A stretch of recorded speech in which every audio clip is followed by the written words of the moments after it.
ಸಹೋದರಿ ಯೋಚನೆ ಮಾಡ್ರಿ.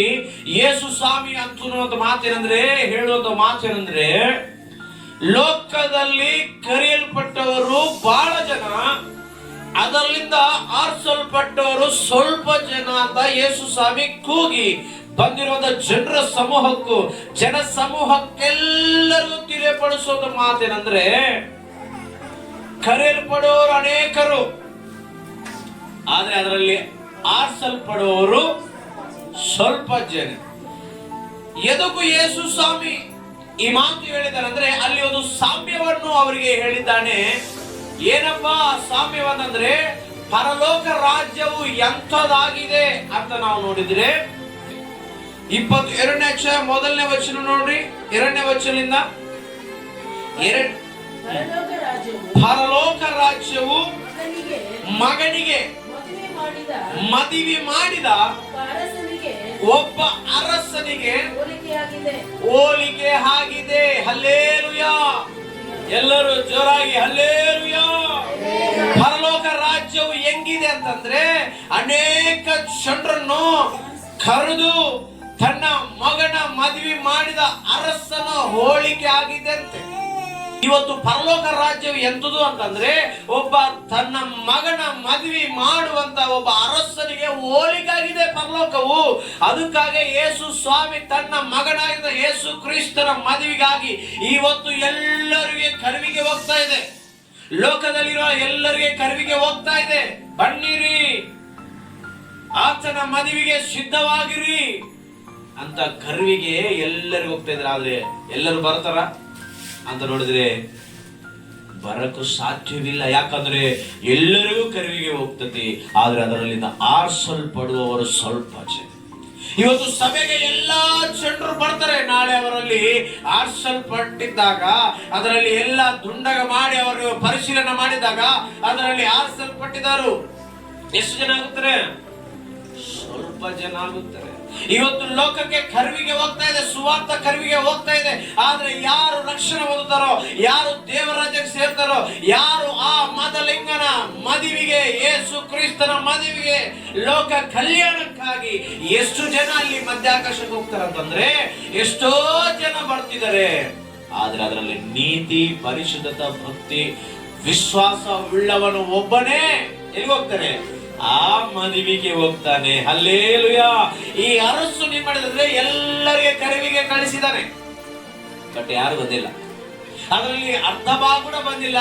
ಅರಸನಿಗೆ ಸಿಟ್ಟು ಬಂತು, ನಾನು ಕರುವಿಗೆ ಕಳಿಸಿದನಲ್ಲ, ಯಾರು ಕೂಡ ಬಂದಿಲ್ಲ ಅಂತ ನೋಡಿ, ನೀನು ಹೋಗಿ ಎಲ್ಲೆಲ್ಲಿ ರೋಡ್ ಮೇಲೆ ಜನರು ಇರ್ತಾರೋ ಅವರೆಲ್ಲರನ್ನು ಕರ್ಕೊಂಬ ಅಂತ ಹೇಳ್ತಾರೆ. ಎಲ್ಲರನ್ನು ಕರ್ಕೊಂಬಂದ ಕೂಡ ಇನ್ನು ಏನೈತೆ, ಆ ಮದುವೆ ಮಾಡುವಂತ ಸ್ಥಳವೆಲ್ಲ ಇನ್ನೂ ಸ್ವಲ್ಪ ಖಾಲಿರೋದಕ್ಕೋಸ್ಕರ ಅಂತಾನಂತೆ. ಅರಸು ನೀನು ಹೋಗಿ ಎಲ್ಲೆಲ್ಲಿ ಕಟ್ಟಲ್ಪಟ್ಟಿರ್ತಾರೋ, ಎಲ್ಲಿ ಸೆರೆಮನೆಯಲ್ಲಿ ಇರ್ತಾರೋ, ಎಲ್ಲಿ ರೋಡ್ ಮೇಲೆ ಕೆಳಗೆ ಬಿದ್ದಿರ್ತಾರೋ ಅವರೆಲ್ಲರನ್ನ ಆರಿಸ್ಕೊಂಡು ಏನ್ ಮಾಡ್ಬೇಕಂತೆ, ಎಲ್ಲರನ್ನ ಆರಿಸ್ಕೊಂಡು ಈ ಮದುವೆ ಸ್ಥಳವನ್ನು ತುಂಬಿಸಿರಿ ಅಂತ ತನ್ನ ಸೈನ್ಯವು ಹೇಳುತ್ತಾನಂತೆ. ಹಲ್ಲೆಲೂಯಾ! ತನ್ನ ಜನರಿಗೆ ಹೇಳುತ್ತಾನಂತೆ, ನೀವೆಲ್ಲಿ ಹೋಗಿ ಎಲ್ಲೆಲ್ಲಿ ಬಿದ್ದಿರ್ತಾರೋ ಅವರೆಲ್ಲರಿಗೆ ಕರ್ಕೊಂಬ ಅಂತ ಹೇಳ್ತಾರೆ. ನೋಡ್ರಿ, ಆ 10ನೇ ವಚನ ನೋಡ್ರಿ. ಆ 8ನೇ ವಚನದಿಂದ ಓದ್ಕೊಂಡ್ರೆ ಅಲ್ಲಿ ಇರ್ತತಿ ಒಂದು ಸಮಾಚಾರ. ಆಗ ತನ್ನ ಆಳುಗಳಿಗೆ ಮದುವೆಗೆ ಸಿದ್ಧವಾಗದೆ ಸರಿ, ಆದ್ರೆ ಕರೆಯಲ್ಪಟ್ಟವರು ಯೋಗ್ಯವಾಗಿರಲಿಲ್ಲ.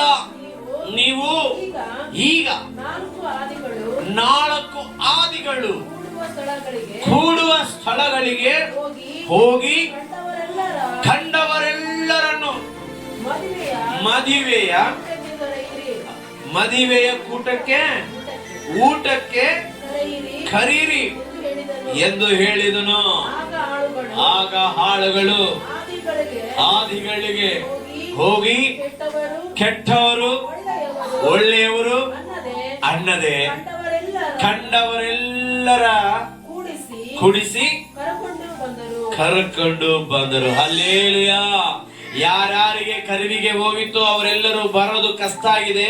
ಆದ್ರೆ ಅರಸನ್ ನೋಡಿದ, ನೀನು ರೋಡ್ ಹೋಗಿ ಎಲ್ಲಿ 4 ಆದಿಗಳು ಕಳಿತರೋ ಆ ಜಾಗದಲ್ಲಿ ಇರುವಂತ ಎಲ್ಲರನ್ನು, ಕೆಟ್ಟರು ಒಳ್ಳೆಯರು ಎಲ್ಲರನ್ನು ಏನ್ ಮಾಡ್ಬೇಕಂತೆ ಕರ್ಕೊಂಬಂದು ಏನ್ ಮಾಡ್ಬೇಕು, ಈ ಸ್ಥಳವನ್ನು ತುಂಬಿಸ್ಬೇಕಂತ ಅರಸನ ಕರುವಿಕೆ ಆಗಿದೆ. ಇವತ್ತು ಎಲ್ಲರಿಗೂ ಕರುವಿಗೆ ಹೋಗ್ತಾ ಇದೆ. ಆದ್ರೆ ಯಾರು ಕ್ರಿಸ್ತ ನಂಬಿ, ಯಾರು ಕ್ರಿಸ್ತನ ಕಡೆಗೆ ಬರ್ತಾರೋ, ಯಾರು ಕ್ರಿಸ್ತ ನಂಬುತ್ತಾರೋ, ಯಾರು ದೇವರ ಆಲಯದಲ್ಲಿ ಸೇರಿ ಬರ್ತಾರೋ ಅವರೇ ನಾಳೆ ಮೋಕ್ಷಕ್ಕೂ ಹೋಗುವವರು. Amen, hallelujah. ಯಾಕೆ ಮೋಕ್ಷಕ್ಕೂ ಹೋಗುವವರು ಯಾರು? ಎಲ್ಲರಿಗೂ ಕರುವಿಗೆ ಹೋಗ್ತಾ ಇದೆ. ನೀವು ಪಾಪ ಬಿಡ್ರಿ, ಶಾಪ ಬಿಡ್ರಿ, ಕುಡಿಯೋದು ಬಿಡ್ರಿ, ವ್ಯಭಿಚಾರ ಬಿಡ್ರಿ, ಲೋಕ ಸಂಗತಿಯು ಬಿಡ್ರಿ, ಪರಿಶುದ್ಧರಾಗಿ ಒಳ್ಳೆಯವರಾಗಿ ಬದುಕುರಿ. ಕರ್ತನು ಬೇಗ ಬರ್ತಿದ್ದಾನೆ. ಇಡೀ ಲೋಕಕ್ಕೆ ಕರುವಿಗೆ ಹೋಗ್ತಾ ಇದೆ. ಯಾರು ನಂಬುತ್ತಾರೋ, ಹಲ್ಲೆಲೂಯಾ ಹಲ್ಲೆಲೂಯಾ, ಯಾರು ನಂಬುತ್ತಾರೋ ಅವರೇ ಮೋಕ್ಷ ಸೇರುವವರು. ಆಮೆನ್.